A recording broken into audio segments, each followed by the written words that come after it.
This is the Franchise QB Podcast, where we empower entrepreneurs to win big in franchising.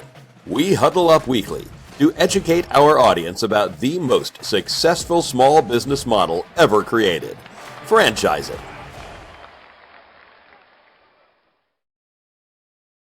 Welcome to the Franchise QB Podcast. I'm your host, Mike Halpern, a 20-year industry veteran and entrepreneur. My mission is for listeners to achieve their American dreams of creating wealth and independence through franchise ownership. Every week, we speak with franchisees, franchisors, or vendors that support the industry. Thank you for joining us, and let's get started. Today, we have a very exciting guest joining us in the huddle, Kelsey Stuart, CEO of Bloomin Blinds. Welcome to the show, Kelsey. Thanks, Mike. Appreciate you having me. Looking forward to it. Great. So Bloomin Blinds was started as a family business way back in 1995, and I'll reveal that was the year I graduated from high school. I'm kind of a dinosaur. And it was subsequently converted into a franchise system. So take us back to the beginning when your mom started the business back in 95 and eventually when you and your brothers joined in. Okay. And for the record, I'm 94, so I'm right there with you. Nice. Yeah. So my mom is a serial entrepreneur. She's always had businesses. My brothers and I grew up, and we've never seen our parents have a 9-to-5 job. It's how my mom grew up. It's how we grew up. It's in our blood. So we're in Seattle, Washington, about an hour north of Seattle. And she's reading through the back of the local paper and sees a blind cleaning tank for sale. Never heard of it, realized there's no competition, there's no availability in the current market. And she's, just a woman who likes to see the holes and fill them. So she worked out a deal where she went and bought this blind cleaning tank, thinking that she's going to come back to the Northwest and, basically solve the world's problems through cleaning blinds. And very quickly through her advertisement, she realized that most of her customers were calling about repair, not cleaning. So they saw the cleaning, but then they started asking about the repair. She had to go to great lengths of trying to find parts. All the repair concepts were self-taught. And over the course of 7 years, she built a pretty good one-woman business where it was a blend primarily of the maintenance side of the window covering industry. And she was unique in that Northwest environment because nobody did any sort of cleaning or repair. Through the course of time, she started selling blinds as well, but she started off on that maintenance side, realizing that was kind of a hole. After a divorce and a move to Dallas, she decided to rebuild the same business model. Again, a one-woman show at this point. She gets to Dallas, again, in a city of millions of people. Nobody's doing cleaning or repair. So she takes off on the same business model, starts cleaning and repairing, starts building it up. This is like the company's formation was the day in 9/11. Wow. So that's Bloomin Blinds' birthday, is not the morning of 9/11. And so in that economic environment, when money gets tight, people go into a maintenance mode. And so while the market was stepping away from buying new products left and right, coming off of a very hot real estate market, now people are holding onto their dollars and they're taking care of what they have. And that kind of led the way to this repair and cleaning side, getting off the ground really well. Within a couple months, my first brother jumped in as the first employee, the middle brother, Chris. And then about 9 months into the business, I moved from Washington down here and joined as the first quote unquote sales guy. Okay. And I remember I started dating my wife, who's now my wife. Within a couple months of getting into town, I met her. And I remember telling her when we were dating, like, babe, when we do $10,000 a month, like I can get a $200 a week paycheck. And so we dove in. I worked for free for 9 months. I was a bartender at night, and I was, slinging blinds or trying to learn about the industry and draw customers in during the day. Over time, again, that uniqueness of the model, the fact that we were the only cleaning and repair company, really started to kind of take hold as we've seen as a franchise. And then after about 3 years, we started offering blinds because our repair customers were asking for it. We were telling them no, and we realized that you just can't turn away that much volume and that much opportunity. Right. So we ran that business as a family unit for about 18 years. built it up to almost a $3 million a year company, and still we're the only maintenance focused or maintenance available company. To do 3 million, you're primarily sales revenue, but a lot of our appointments and new customer acquisition was through that maintenance side. And even after being here for 18 years in a big city, we were still the only ones. And we knew that we had something unique and a true differentiator. I like to challenge candidates with the question, why does the world need another one?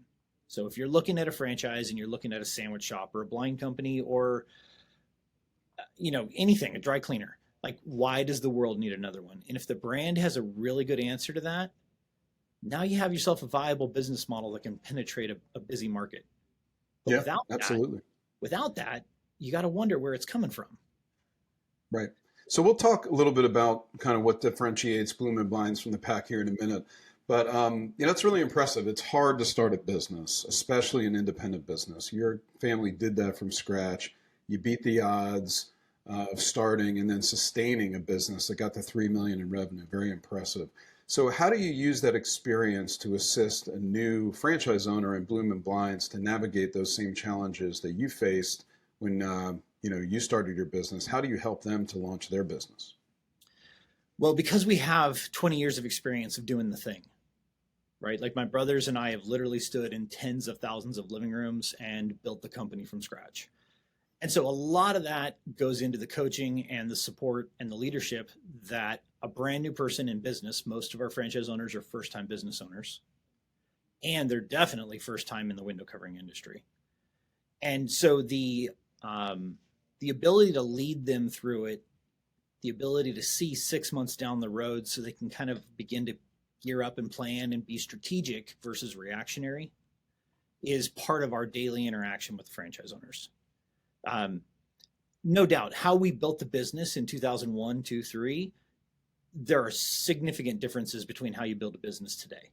Sure. But we have stayed boots on the ground the whole time, whether it be through our own corporate office or whether it be through the interaction with the franchise owners. Now we get the understanding of the modern business with all of this historical piece. And because we're highly relational with the franchise owners, like all doors are wide open. There's no sacred cows. Anything you need to talk about is on the table. And we've built a system where we still love learning from our franchise owners. Like there's no ivory tower. There's no, you're the little guy, I'm the big guy. Some of our best innovations and some of our current practices were directly derived from franchise owners who said, hey, I'm seeing this. Can we talk about it? Yeah, that makes sense. And I think that reciprocal relationship is really meaningful to a lot of franchise owners that are joining intentionally an earlier stage franchise system so they can be part of its growth and participate in kind of where it goes. So let's talk about the basic services and products that a Bloomin Blinds franchise owner can offer to the consumer. Can you talk a little bit about the product lines? And you did touch on the repair services. Can you go a little bit more into that? Yeah. So there's three main revenue drivers, sales and install, I guess, are kind of pair up together. If we sell it, we're assuming we're putting it in. Right. And we don't often get called to put in somebody else's stuff. So most of the install is our own stuff. So you have your sales and install, and then you have your repair.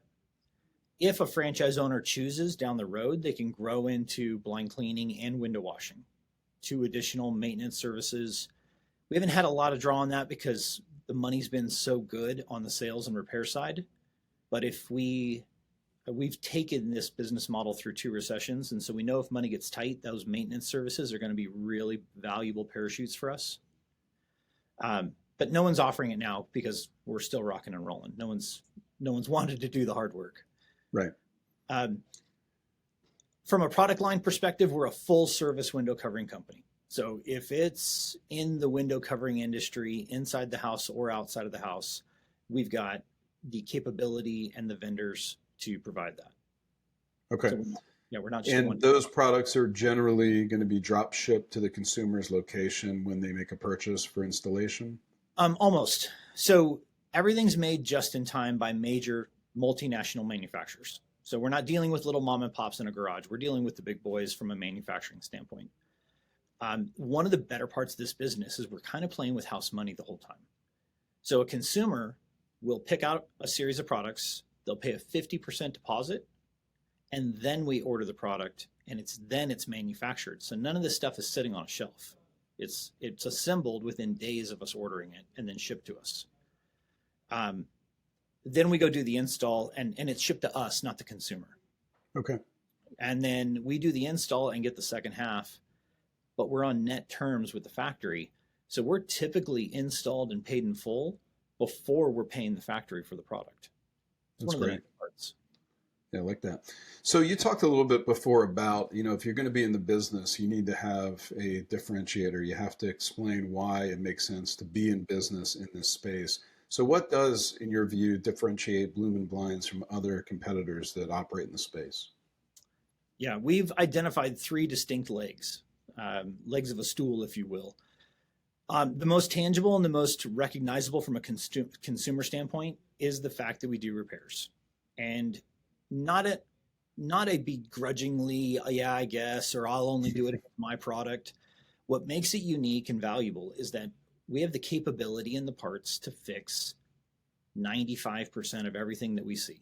Even if we didn't put it in, regardless of the brand, we have all that experience and know-how and have been able to curate inventory so that we can go fix something when a dog chews it up or a string wears out over time. Yep. And that's a huge customer acquisition play for us. The marketing is incredibly cheap because there's no competition. Our SEO is incredibly strong because there's no competition. And the margins on repair parts are not polite to talk about in public. Okay. So it's not the repair side. We're not going to get rich off that, but it's going to help us build our business. If you have a long-term perspective on what you're building, repairs are critical to that growth to move faster than a traditional window covering company. Yeah, you're building trust with the consumer. You're getting in their home. So I think that is a foray into other services you guys can provide. That makes total sense. Yeah, Bloomin Blinds franchise owners got into 4,200 households under the repair appointment that they wouldn't have gotten into. This is last year, so 22.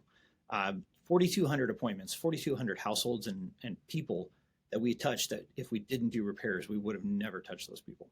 Yeah, that's significant. 4,200, impressive.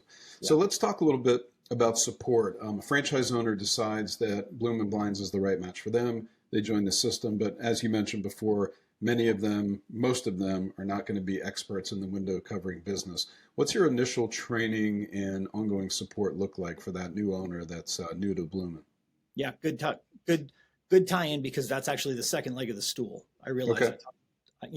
I like the sound of my own voice, so my answer's but that's probably our shining star to the franchise owner, not the consumer, but the franchise owner, is the intimacy in which we interact with our franchise owners, the open doors that are available.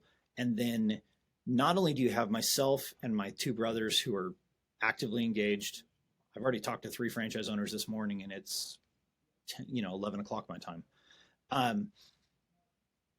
But then our support team. So our training team has window covering experience anywhere from 4 to 6 years before they came on board. Our VP of operations has 9 years of experience at a high level from a manufacturer. So we've integrated the entire team with depth of knowledge. The training starts off primarily focused on doing the job. Nearly all of our franchise owners are hopping in the van in the very beginning. They may not always stay there, but they're learning the industry, they're learning the widget so that they can support their team and hold them to a high standard. If an owner's never done the thing in a trade like window coverings, it's really hard to hold your team to a high standard because you don't know what they're supposed to be doing every day. So we start off with a 4-week onboarding sequence, helping new franchise owners establish their business, the business license, basically walking them through the things that you need to do to start a business. Right. And then during that 4 weeks, we're also diving into our software, which is the third leg of the awesomeness, is all the technology that we have in this industry. But teaching them about all the software, getting them familiar with that, and then teaching them the basics of window covering vocabulary, because we roll that directly into a 2-week in-person training. Today is actually day 3 of a new class. I've got 5 people downstairs. And that way, when they come to the in-person training, they're coming in with a baseline of knowledge. They've already been kind of warmed up a little bit. And there's still a fire hose of information, but at least this way, it isn't the first time they've heard those terms or seen those concepts. Right. And by going through that onboarding sequence, and once we added that, the retention going home has gone through the roof. That's great. So you mentioned the third leg of the stool briefly, which was the technology, systems, processes. I know a lot has changed since the business was founded back in the 90s, but how does Bloomin keep up with the latest technology as it assists franchise owners? Well, it's a dichotomy. It's a push and pull, because as a franchise organization, I don't think franchise owners really appreciate being yanked around in different directions on a regular basis, right? Stability and consistency is really important. So anytime that we look at a piece of technology, we have to evaluate it with two lenses. One, does this make the franchise owners' lives better? Does it make their business more efficient? Is there a return on investment, whether it be on our end or theirs?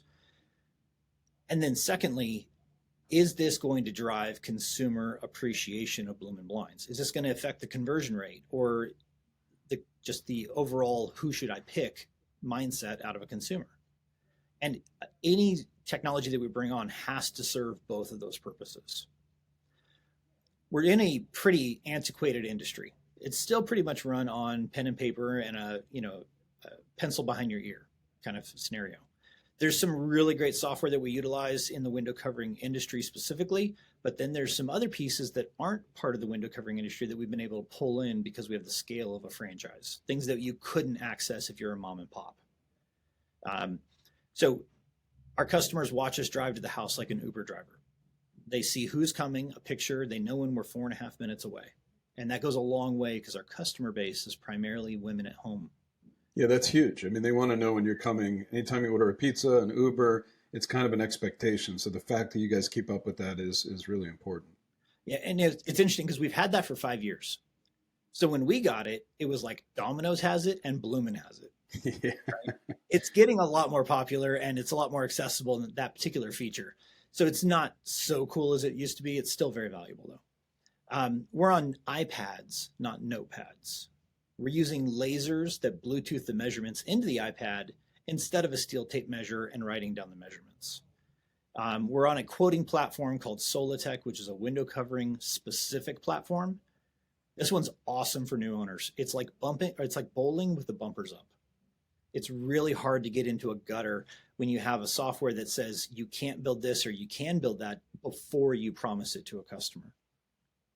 And then it handles all the pricing and all the ordering to the manufacturers. And it's a really efficient system. We utilize artificial intelligence in our marketing. We use augmented reality to bring the window coverings to life. If you want to talk about purple Roman shades on your living room windows, I can take my iPad and I can put those purple Roman shades on your windows and I can move them up and down. I can change the colors and the configurations. I can bring the product to life in your house in the middle of our sales consultation. Yeah, that is really cool. And I'm assuming that estimate can be provided at the time of service, or is there a kind of a period of time that goes by before that estimate can be provided? So industry average is 1 to 3 days. Okay. Typically, they're either in Excel or on a notepad. They got to go home to the office and put it all together. Because we have a system like Solitech, we're able to just input the data. It's got our pre-built margins already in it.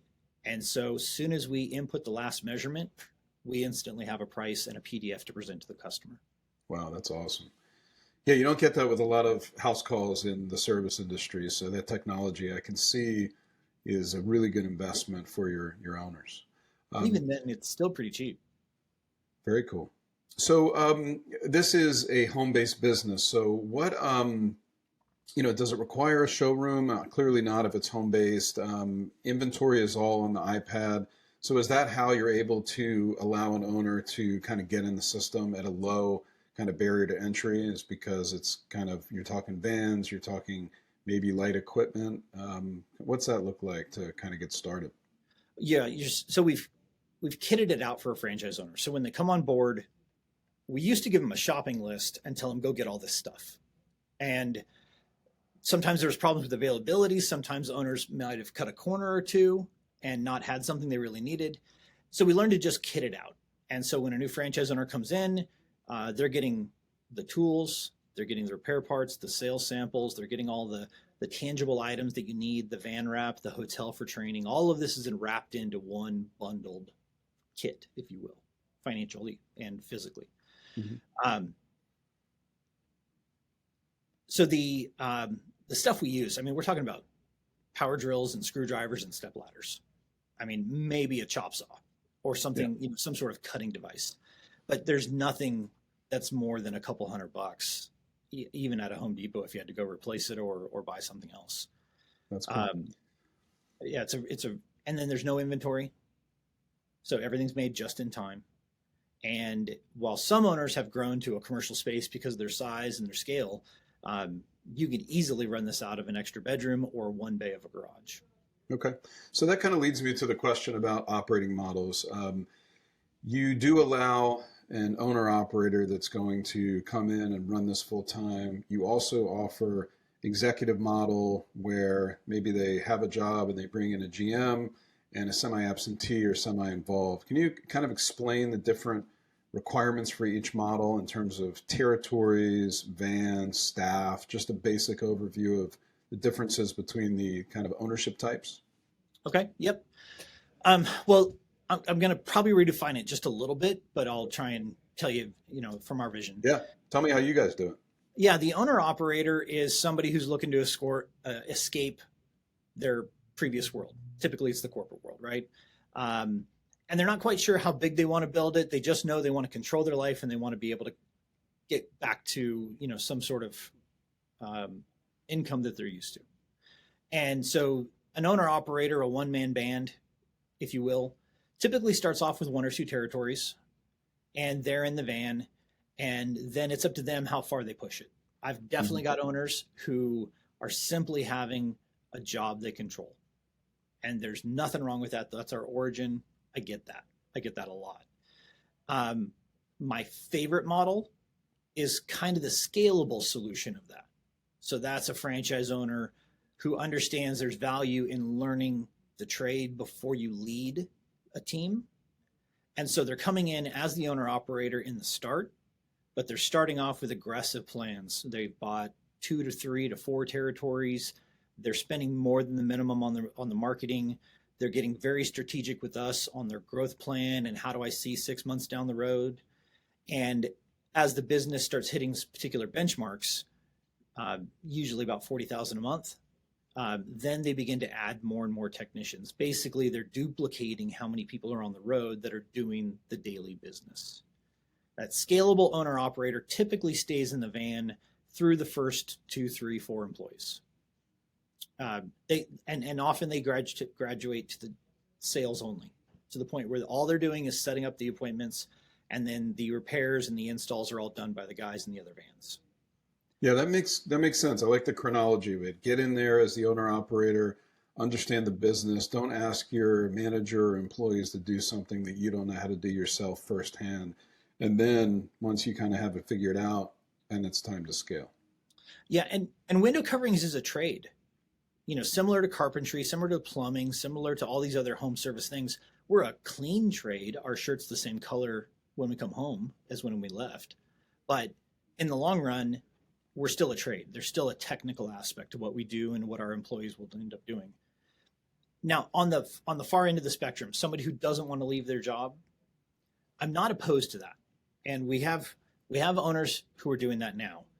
We've also learned that it takes more capital. It's inherently more risky. Ultimately, the entire business success rests on the quality of the general manager that you hire. Right. They're really the key. So choose wisely. Absolutely. At the same time, though, we are going to be fairly selective on this business model because I want to make sure that the owner of the business understands that there's still a high level of engagement with the general manager, teaching them how to lead your business. And ultimately, there's some personnel development skills that need to be in place for that distanced owner, someone who's got a GM in place.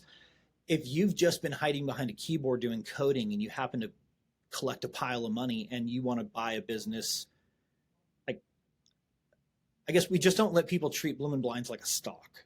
Yeah, that's smart. That's a good way to run it, because then you'll reduce the failure rate. And so, I mean, that leads me into my next question. Regardless of the owner-operator model or the kind of the model you talked about where you get in and then scale it and then eventually become more semi-involved, what's a great candidate look like for you? What have you seen that it translates to a high degree of success in terms of characteristics in a new franchise owner for Bloomin Blinds?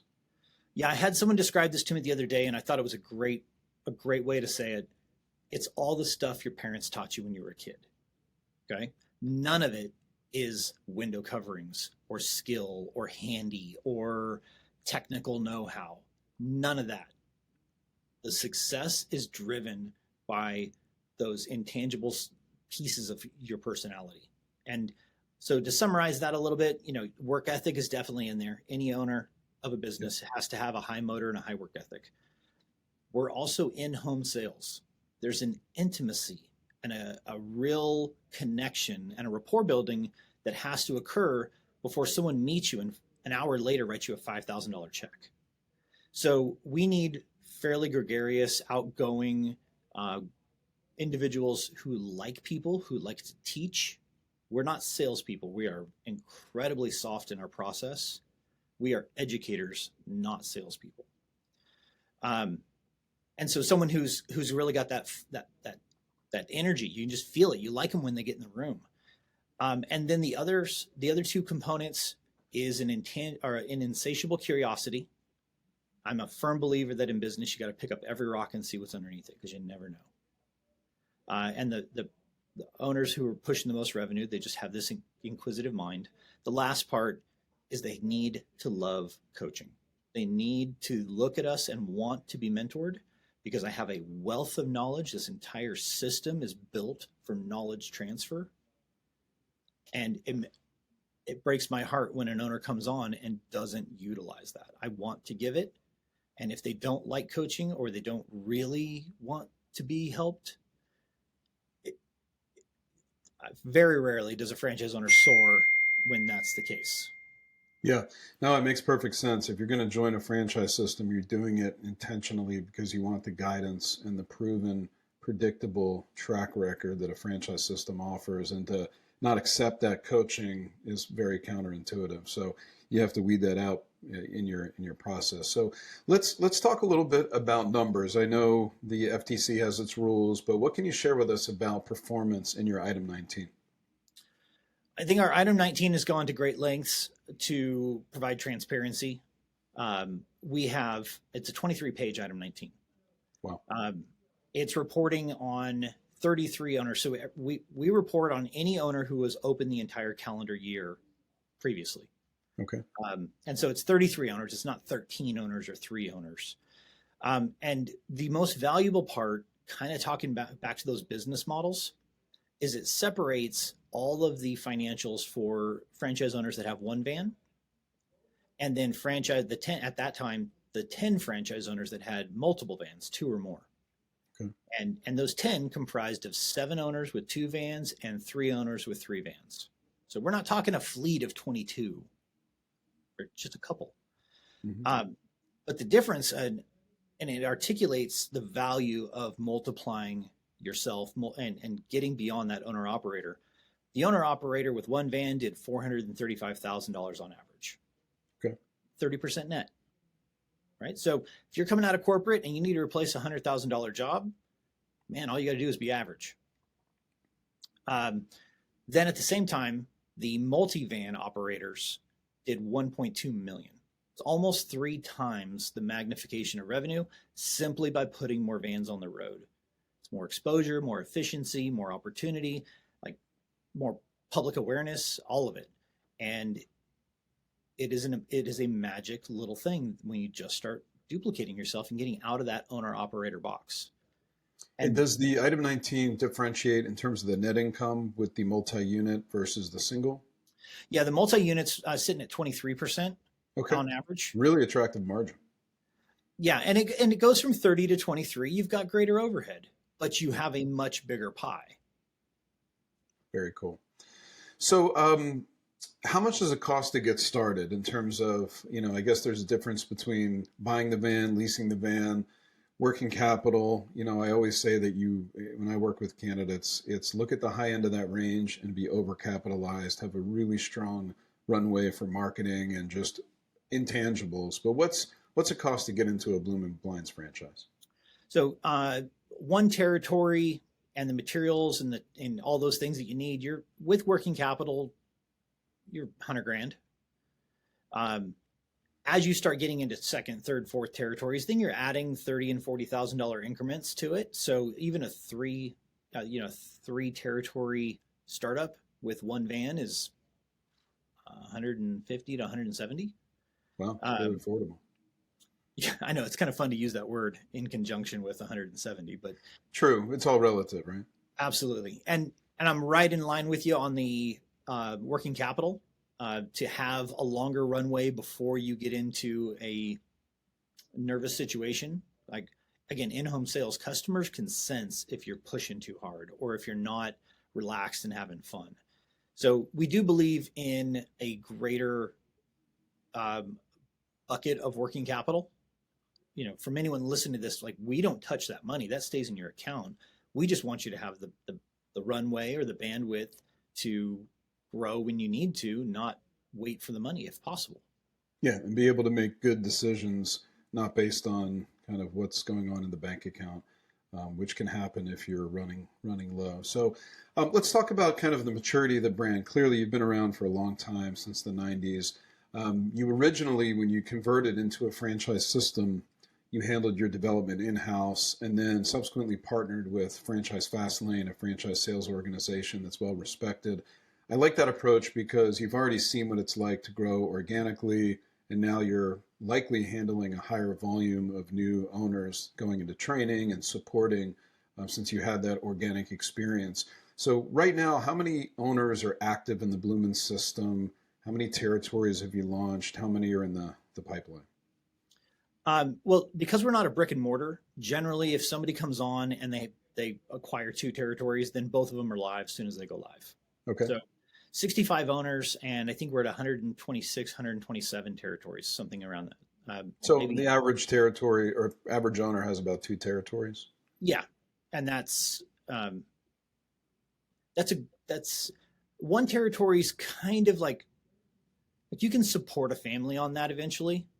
But when you move into 2 and 3 territories, that gives you a lot more breathing room and a lot more control on your glass ceiling and how high that is. When we got into franchising, we franchised in 2014, put the first one on the ground in 2015. I was still in the living room selling blinds. We had no idea what it meant to be a franchisor. I'll be completely honest. So you're being an operator and a franchisor concurrently. Yeah, as I'm driving from appointment to appointment, I'm calling prospective franchise owners and trying to get in conversations. And we did that for 3.5 years. But when we launched into a franchise, we knew we did the franchise route because we didn't want to do company stores and split up the family. We like working together, and we didn't want to send one to Oklahoma City and one to Kansas City. And so we franchised it, not knowing what we were doing. Over the course of a couple of years, we started to get a grasp of what it really meant to be a franchisor, the responsibility, the pieces that are in play, the legalities behind it, the significance of it. Now we're almost 8.5 years in, and it's been 3-4 years, and since I feel like we've really kind of grown into understanding what it meant to be a good franchisor. And so now it's kind of refinement and building out infrastructure and looking for opportunities to make a better brand. Now we know what we're doing. The evolution's been amazing in terms of our growth and understanding who we are. Fastlane's been a great pick. I was doing all the development, and we got to about 55 owners, I guess lower 50s. And we began to realize that I couldn't service the franchise owners and pursue the new ones. Right. And so pursuing the new ones was getting left because I'm already committed to taking care of people who are already in the system. And we knew that was going to hamper our growth as a brand. Our goal is to become a household name across the US. And so we went looking for a partner who could take on that early element of the education. And Yeah, it's great because you're still involved in selecting. I mean, it's your business, Yep. but you don't have to deal with a lot of the initial vetting that takes place kind of off-site, so to speak. And obviously, Kelly and her team do a great job with that. So I think it frees up your time to do what you do best, which is train owners on how to run a successful, company. Yeah, and part of that growth curve is it's a different candidate pool. So as a young franchise, really not knowing what you're doing, not having any clout in the system, you're working through these directories and you're getting people who, some of them are very interested and some of them are just playing on their phone. Mhm. Where now a significant part of our lead flow is coming through consultants like you guys, and the quality of the candidate, the mentality, the business acumen, the ambition, financial resources, it's all at a greater scale than what we initially started with. And it's awesome because it's turning into franchise owners that are growing and being far more successful, because there's a not only the consultant, but then Kelly, our rep at Fastlane, and then our growth. Like, everyone's better at evaluating if this is a good fit than when I was just doing it by myself, not being from the franchise industry. Yeah, sounds like you made a really good choice. So, Kelsey, anything else you'd like to add to the mix before we wrap up? One piece I like to talk to franchise candidates about is, and this is kind of my heart of a teacher, anyone who's looking at getting into business needs to have an honest gut check.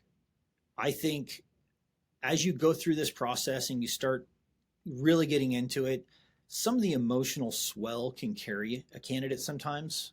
And that's typically when I meet them. I usually meet them towards the end of the process. And we've learned to call that momentary ambition. It's tough because by the time we meet them, they're like all ramped up. And it may or may not be who they really are when the dust settles. And so as somebody's looking at franchising for your own benefit, to make sure you're making a good choice for the next chapter in your life, and to own it once you decide to move forward, you need to have a gut check. Are you ready for this? Because building a business is fun. It might be the funnest thing you've ever done, but it's going to be the hardest and scariest thing you've ever done as well. And you got to be ready for that ride, and you got to be in with 2 feet. You can't half and half it. So I hope anyone who sees this or hears this takes that to heart and make sure that you're making a good choice for your family and your household way before the brand. We come after that. But once you're ready and once you're committed, jump in with everything you got, because there's opportunity if you really go after it and follow the recipe of your brand, whichever brand you pick. Yeah, and that's really, really good advice. Well, if you'd like to connect with Kelsey to learn more about the process to own a Bloomin Blinds franchise territory, contact me at franchiseqb.com or on Twitter at QBFranchiseQB. I'll get you connected with Kelsey and his team. Kelsey, thank you so much for taking the time to get in the huddle and speak with us today about Bloomin Blinds. Yeah. Thank you for listening to the Franchise QB podcast, where you're at the helm of your future as a franchise owner. If you enjoyed the content, please rate the show and recommend it to anyone that might be interested in franchising. Make sure to visit franchiseqb.com to subscribe to my newsletter and for an actionable playbook to go from walk-on to legend in your new business. Follow us on Twitter at QBFranchiseQB and join us every week for a new episode. See you next time. Visit franchiseqb.com to take the next step of your journey towards wealth, independence, and franchise ownership. And remember, when working for the man gets old, you must do something bold. Thank you for listening.